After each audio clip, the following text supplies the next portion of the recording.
The rise of violence in homes, at schools and in community life is a real concern for everyone living in South Africa. UCT academics research various topics relating to violence in isolation, and it is rare that these disciplines meet and have an opportunity to share ideas, discuss approaches and collaborate. This lack of collaboration led to the formation of the UCT Safety and Violence Initiative that held its first conference on September 8th, titled Promoting Safety, Reducing Violence, Raising Awareness. Over a period of 2 days, experts from a wide range of disciplines, including public health, criminology, psychology and religious studies, met to discuss possible collaborations and listen to presentations of research conducted in their respective fields. Catherine Hord, a psychologist at UCT and the chair of the Safety and Violence Initiative Steering Committee, says the initiative was a result of a research grant from the Vice-Chancellor's Strategic Fund. I think the first thing to understand about SaVI is it's a research initiative.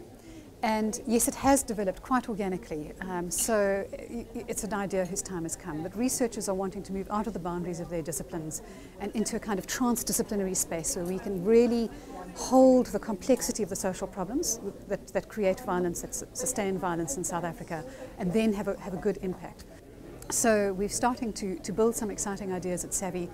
We had a colloquium at UCT in April, and over 40 people came to that from UCT, that's staff and students. I think there are over 30 staff members who are involved with SaVI from 4 or 5 different faculties. So it is a very wide range of groups. Dr. Max Price, the Vice-Chancellor of UCT, addressed the conference attendees explaining what triggered the initiative. To remind us, particularly people at UCT, that one of the triggers to this initiative was the question asked by Thabo Mbeki in one of his speeches, which was, why is South Africa such a violent society?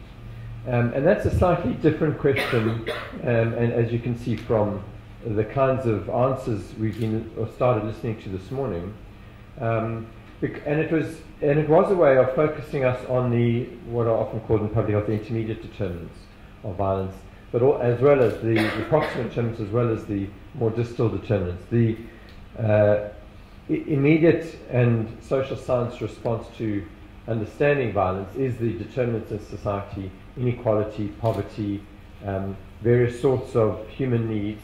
But what's clear about South Africa is that we're not the poorest society.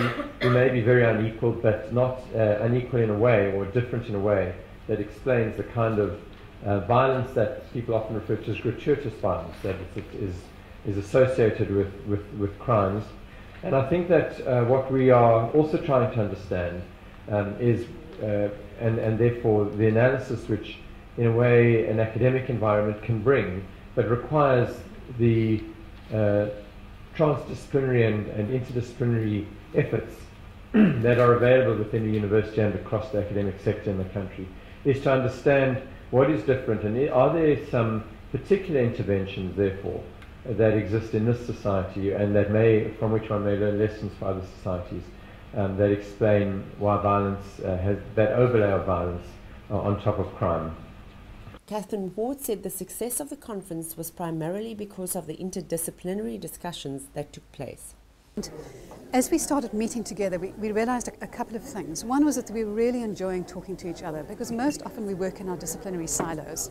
So, psychologists talk to psychologists, public health people speak to public health people, and we don't talk to each other.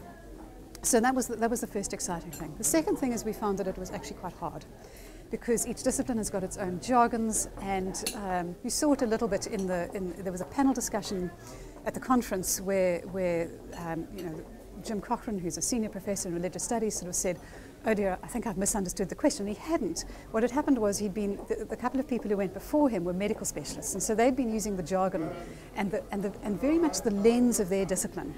So, we've had that where the health sciences folks have turned to us folks in the humanities and said, "What are you talking about?" And as we've worked through that, it's actually been fantastic, but it has been quite hard work. But we discovered that really, as we were talking to each other, because we were actually examining our lenses, talking outside of the box, we realized that we were having some very exciting ideas. Presentations on the first day included representation from the National Health Department and the Western Cape Provincial Government's Department of Community Safety.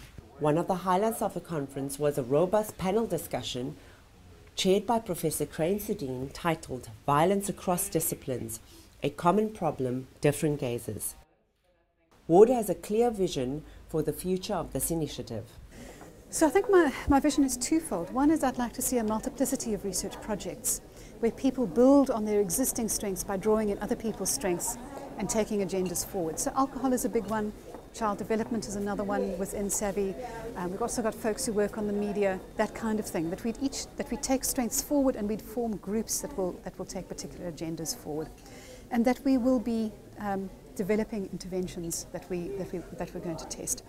Now, what we want to do in SaVI is we want to find a particular community or group of communities to partner with, because it's by going in depth in a community that we'll be able to understand the dynamics of violence, and also where we'll be able to trial our interventions. So actually our next step is to hire somebody who can help us get that campus community partnership going.